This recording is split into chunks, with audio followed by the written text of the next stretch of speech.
in the gap between episodes 2, Attack of the Clones, and 3, Revenge of the Sith, we're here discussing Marvel Comics' Kanan, issue number 8. We open up issue number 8 back in the present, the timeline of Star Wars Rebels. Kanan is in a Bacta tank recovering from a knife wound in his back. We find that Kanan still has a ways to go before he is fully recovered, but the crew of the Ghost have discovered that they are surrounded. They do not have any time at all.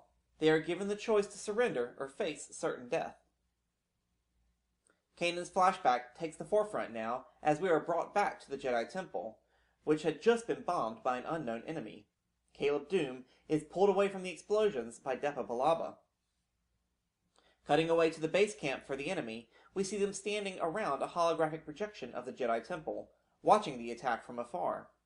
One of these men is General Cleave, the same General Cleave who fought Depa Billaba on Collar in issue number 1 of this series, and the same one who helped save Caleb in issue number 5. It seems their history goes back even further. Their main concern against the Jedi is that they side against liberty and justice, and they want to show everyone that they are not invincible. There is also a reference to a Clone Wars character in the bounty hunter Cad Bane, who apparently sold these assailant schematics for the Jedi Temple. Caleb is determined to do something about the attacks. Against Master Billaba's wishes, Caleb traces the source of the explosions to the roof through the air ducts. When he arrives on the roof, he encounters their attacker, which he unsuccessfully confronts. Just when it looked like Caleb has met his end, Master Billaba arrives to engage in the fight. The attacker identifies himself as Rakham Seer of the planet Quarzite, a captain of the Separatist forces. He engages Billaba only as a diversion to run away. When Billaba is unable to hold on to him with the Force, she calls on Caleb for help, but Rakham Seer continued to distract Billaba's focus until he was able to destroy himself, preventing any capture. Billaba realized in this moment that in order for her to be effective going forward, she needed a Padawan.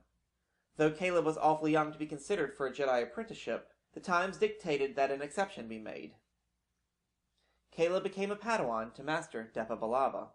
She took him to get a Kyber crystal for his new lightsaber, and then they headed for Cardoa for Billaba's first mission since her recovery, and Caleb's first mission, ever. They were to rendezvous with Billaba's new battalion of clone troopers, led by survivors of her old battalion, Commander Gray and Captain Styles. Thank you for watching. Please subscribe to keep up with all the insight and analysis found here at Star Wars: The Canon Explained. You can also follow us on Twitter or visit us on Facebook. Till next time, may the Force be with you.